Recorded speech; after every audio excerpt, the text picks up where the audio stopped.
Today, we're going to be talking about Louisiana Saints. And no, I'm not talking about the football team. So there are about 8 candidates right now who are up for canonization in the Catholic Church. And with me today are representatives from all over Louisiana who are working on the cases for canonization. So welcome everyone to the studio. Thank you. Okay, so first of all, we have Father Peter Mangum with the Diocese of Shreveport, Episcopal Delegate for the cause of 5 priests in the Shreveport area. Next, we have Father Taylor Reynolds, Diocese of Alexandria, Episcopal Delegate for the cause of Charlene Marie Richard. And we have Father Mark Ledoux, Diocese of Lafayette, Episcopal Delegate for the cause of Father Verbies Lafleur. We also have Father Travis Abity of Lafayette, who is working on another case. Well, we will talk about that later. All right, so first we want to ask you, what is a saint, and what does that process look like for someone to become a saint in the Catholic Church? All right, well, a saint is a person, holy man or woman, who has been declared by the Church as being in heaven and is someone who has lived such a virtuous life, and that we are supposed to model our lives after them, some aspect of their lives. Now, anyone in heaven is a saint, but when you talk about saints, as you have just spoken, these are people who have gone through a formal process and are now canonized saints. And the process is not as much like we just make up a person, we just kind of pull them down on the hat. These are real people. We look at their lives. How do they live? How do they respond to difficulties? How did they live their faith in everyday life? And ultimately, how did they die? Did they die with hope? Did they die with a sense of trust in God? Did they die even giving their life for Jesus? And so the process begins, we just look at that. We recognize that, people know a saint when they see one. It's kind of the general, kind of common sense thing. When people are touched by holiness, someone who's in heaven, then we start asking those questions. Is this person really in heaven? And we start looking at their lives, things they wrote, and all that. And once we've looked at that and found, this is a really heroic person, their life is almost heroic, then we say, I think we can start moving them forward to say they really are in heaven. And as Father Reynolds was saying, it's an opportunity for us to reflect on their life. We don't worship them, right? We seek to model our lives after the virtues that they exhibited in their life, that they maybe perfected well. And so they are great witnesses for us. They are men and women just like you and me, who loved Christ, who loved the Church, who worshiped well, and that we can look to them and see, well, if they could do this, we can do this, right? We gain strength from their example, their witness. All right, so let's talk about these 8 people. We want to start first with the priests in Shreveport. Can you tell us a little bit about that? Right. Well, in 1873, 5 priests went to their death during the yellow fever epidemic in Shreveport. Please understand that the whole northern part of the state of Louisiana used to be one diocese, the Diocese of Natchitoches, so both dioceses of Alexandria and Shreveport were together. And the new bishop in 1853 went over to France, to Brittany, in order to bring some of his confreres from France to minister in this northern part of the state that had very few Catholics. And 3 of the original ones were part of the 5 who died. So in 1873, which is 150 years ago this year, and we're commemorating their deaths, in 1873, the yellow fever hit Shreveport, and the founding pastor, Father Jean-Pierre, the first pastor of the Catholic Church in Shreveport, acknowledged the gravity of the epidemic, and he remained in the city and took care of the people, organized efforts, relief efforts for all who remained in the city. And there were very few Catholics. I mean, he was doing this for the good of just anyone, obviously. And so what had happened, the short version of this is that at no point was Shreveport left without the sacraments. Each subsequent priest came from outside the parish in order to assist with all who were ill in the city of Shreveport.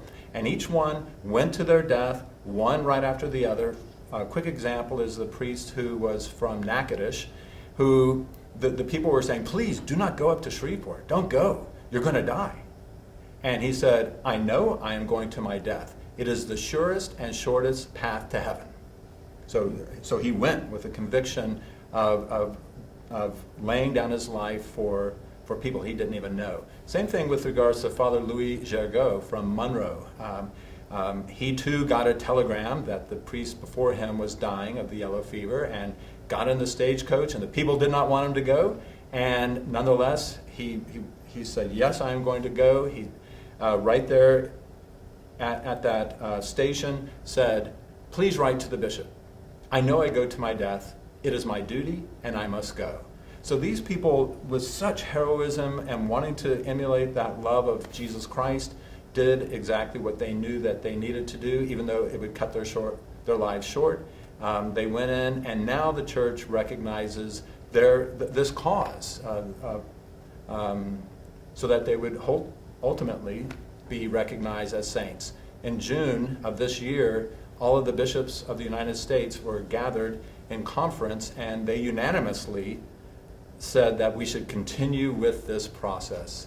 And so in October of this year, it will be the actual 150th anniversary, and we're going to commemorate all that they did for the people of northern Louisiana. And ever since then, people have looked to them as great examples. There are beautiful stained glass windows. We can see some of them over my shoulder at Holy Trinity, downtown Shreveport. There's this great fame of sanctity, and we're quite happy with all that is going on, and we pray through their intercession. So all 5 of these priests came from France, Brittany, France. This is the area that the first bishop of Natchitoches came from. So he just went home and did everything he could to bring these priests over. He had a campaign, and the campaign was like, I can't promise you any luxury. I can't promise you food and where you're going to stay. You will die and will be buried in an unmarked grave. And yet the people came. They wanted to come. They weren't so much concerned about what would happen to them if they came. They were concerned about what would happen to the people if they never heard the gospel message. All right. So let's talk about Charlene. Yes, definitely. So Charlene Marie Richard, 12-year-old girl, born in 1947, a little town near Church Point, Louisiana, called Branch. She was the second daughter of a very poor family, worked in the cotton fields, had horses, just loved outdoors. She was just kind of, they say, the most extraordinary, ordinary little girl you would meet. She loved animals, loved playing sports, doing all those things. She would stick up for people if they were being picked on. There's even a story. Her little sister was like, "I want to get a black eye so I can show my friends." And she said, "Sure." And so she punched her little sister in the eye, giving her a black eye. So she was pretty tough. Very strong faith. This young girl had a very, very powerful faith. Loved the rosary. She learned from her grandmother all those prayers. Her grandmother taught her about Saint Therese, this beautiful little saint. She said, "Well, can I be a saint like Saint Therese?" He said, "Well, yeah, all you have to do is do little things with great love." And Charlene truly took that to heart. Well, when she was about in the 5th grade in 1959, during the summertime, she all of a sudden, she has very good health, but all of a sudden starts feeling really sick. And they think it's just the flu. They take her to the hospital. She gets a few checkups and everything. Turns out they have what was now known as leukemia. For her, they didn't have the medication and the treatments we have today. It was a death sentence. So she comes back to the hospital, and the doctor has to inform the family, "We're sorry, your daughter has probably about 2 weeks left to live." And the family is distraught. They say, "Well, can you go tell our daughter, doctor?" And the doctor's like, I can't do that. And the mom's like, I can't do it either. And at that same moment, a young priest named Father Brennan, freshly ordained, walks into the hospital. He was a chaplain. And they ask him, "Can you go tell our daughter this terrible news?" And he's walking up the stairs. He's trying to figure out, what am I going to say to this little girl? And he opens the door, and there's this, as he says, this beautiful little brown-eyed Cajun girl just sitting there in the bed smiling at him. And he's like, "I'm Father Brennan." She says, "Well, my name is Charlene." And he says, "You're a very sick little girl, Charlene." She's like, "I know that, Father." And he says, "Pretty soon a beautiful lady's going to come and take you home." She says, "That's the Blessed Mother." And he says, "It is. You're not going home from here." She goes, "Well, When I go to heaven, I'll tell her that Father Brennan says hello. And that began a friendship for the next 2 weeks, that every day he'd come and visit her. And she'd say, okay, Father, who am I to offer my sufferings for today? She had learned very well that as Catholics, we can be like Jesus and offer our suffering up for other people. So every day she would choose a different person that Father would tell her, and she would offer her prayers and suffering for them. And that was how she made sense of a senseless thing like suffering. And one day he walks into the room like normal, and she's clearly in pain, and she says, Father, this is the last time you'll see me. I'm going home to heaven tomorrow. And sure enough, the next day he goes to see her, she had already died. So she died at 12 years old, very painful condition. What most people would say is just a wasted life, but we've seen that 64 years after her death, her life has just grown. I mean, as Father was saying, this reputation of holiness has just continued. People keep wanting to hear her story, wanting to go see her, visit her, ask her prayers, ask for some strength from her. And now let's talk about Father Verbis. Sure. Well, Father Verbis Lafleur grew up in Ville Platte and Opelousas. He was born in Ville Platte. He was born in 1912, January of 1912. His first and only assignment was at St. Mary Magdalene Church in Abbeville. While he's there at St. Mary Magdalene, Europe is becoming very hostile. War is imminent. He's aware that the United States is going to enter into war. And so he petitions our bishop, Bishop Jamard, to go as a military chaplain. So he goes off to military chaplaincy training, and then he's assigned in Albuquerque, New Mexico. And then they are shipped off to the Philippine Islands, and he's at Clark Field, where he's stationed. And within a day's time between the attack at Pearl Harbor, you have the attack at Clark Field by the Japanese. And he exemplifies incredible heroism and virtue, selfless service. He's out on the field as the field is being bombed and strafed, and he's out there trying to tend to the wounded, make sure that the dying are being anointed, that he's trying to hear their confession, prepare them for death. And some he's pulling in because even the medics don't want to go out, right? So he's pulling even some of these in, this surprise attack that took place. He was ultimately awarded by the military, he didn't even know it, but the Purple Heart and the Bronze Star for this action. After the attack at Clark Field, ultimately the Philippine Islands is being surrounded by Japanese forces. And so what happens is that the military orders all of personnel to surrender to the Japanese. I mean, this was a blight on our, national, I guess we'd say military might. This had never been imposed upon them that you're going to surrender. So they did, and they became prisoners of war. He ultimately becomes a prisoner of war for 2.5 years in the Philippine Islands, 2 years of which are at Davao Penal Colony, where we're told that his true colors, we might say, came out. I mean, he was at night going to trade with the local Filipinos for food, for medicine, even for any wine or bread that he could gather to be able to celebrate Mass for the prisoners in the camp. He built a chapel in the camp called St. Peter's in Chains, appropriately, right?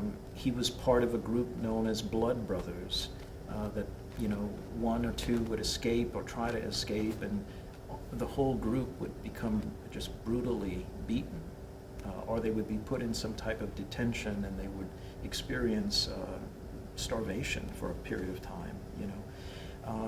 But it was so dire that even at one point, he was literally rationing wine with an eyedropper to be able to celebrate Mass, because the rations were so few, right? He hears about this special work detail that's going to take place and they're going to take approximately 600 to 750 men. They are going to what's called a sang, which was this basically work detail that was slave labor. And the men are picked, and Father Lafleur, true to his nature, says, will there be a priest with the men? And they said no. And he says, well, I have to go. The men need a priest. And so the Japanese were adamant, we cannot take any more.